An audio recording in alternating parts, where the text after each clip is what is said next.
go to the doctor. On Two in the Town tonight at 7:30 on Channel 2.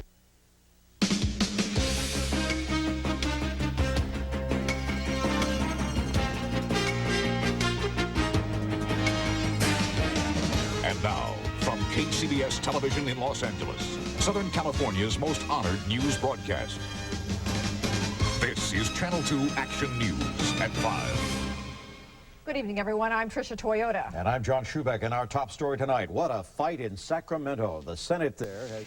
Next up on the Channel 2 Action News, entertainment reporter Steve Kometko's special series, Growing Up with Television. Tonight, the Beaver still going strong after all these years.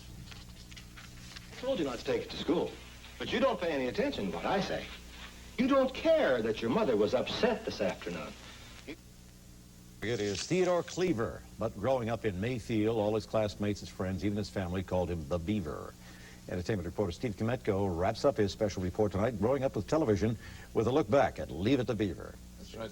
Little Theodore Cleaver was probably the only boy in the history of America, at least in the history of television, to be called the Beaver. And television audiences have watched him grow up, but never outgrow his problems. Leave It to Beaver. Starring Barbara Billingsley, Hugh Beaumont, Tony Dow. For 6 years during the late 50s and early 60s, Leave It to Beaver exemplified everything we thought family life should be.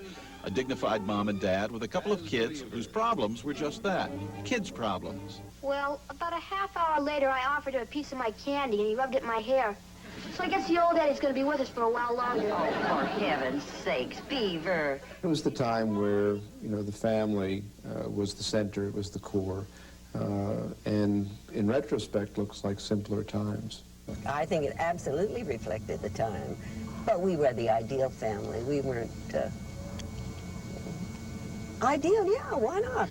The real intent was to create a family that everybody could identify with, a family and a creep. That creep was, of course, Eddie Haskell, who, aside from telling Mrs. Cleaver what a lovely dress she was wearing, spent most of his time helping the Cleaver boys dig themselves even deeper into trouble.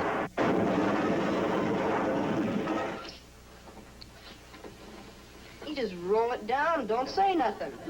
That looks pretty good, Eddie.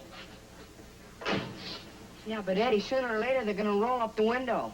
What do we do then? You just look surprised and say, gee, Dad, I wonder how that could have happened. I can remember Wally's first shave, when he went out to buy a car, or when Beaver got caught riding a go-kart around the street. Kids experience these things. They're real life. And when the boys were bad, there was Dad, sometimes known to be a little hard on the Beaver. You don't care that your mother was upset this afternoon. You don't care that the ring has been mutilated, do you? No, sir. Even though the last first-run episode of Leave It to Beaver was shot in 1963, the program has been shown almost continuously in reruns since then. That's true of many shows, but unlike most others, Beaver has come full circle. The new Leave It to Beaver is a big hit on cable TV. The kids now have their own kids. The problems have been updated to the 80s, and Beaver Cleaver now finds himself attempting to be a latter-day Ward Cleaver. I could sure use one of those talks right now where you tell me everything's going to turn out okay. Well, I know it hurts, but in time you'll get over it. That's it? I have two sons that were basically Wally and the Beaver's age when we started, and they're now growing up. So it's very interesting as an actor to be able to move from one character to another in the same show. But even though the show has evolved and the characters are older and hopefully wiser, be secure in knowing that even on Leave It to Beaver, some things never change. Good morning, Mrs. Cleaver. My, that's a lovely... Well, Clarence, I do believe that's Wallace. What conclusions can we draw from these reports? Well, I suppose that the 50s and early 60s were not the good old days we remember. The generation that grew up during television's formative years saw unrealistically perfect families, a portrayal of a society that ignored and sometimes demeaned minorities, and an era that had nothing to do with the ERA. But on the other hand, teen pregnancy, drug abuse, and AIDS were not issues back then. Back then, television was primarily a friendly presence that brought us traditional values and entertainment. Nothing wrong with that. Now, at times, it seems television is hostile and more honest than we want it to be. Nothing wrong with that either. We're still growing up with television.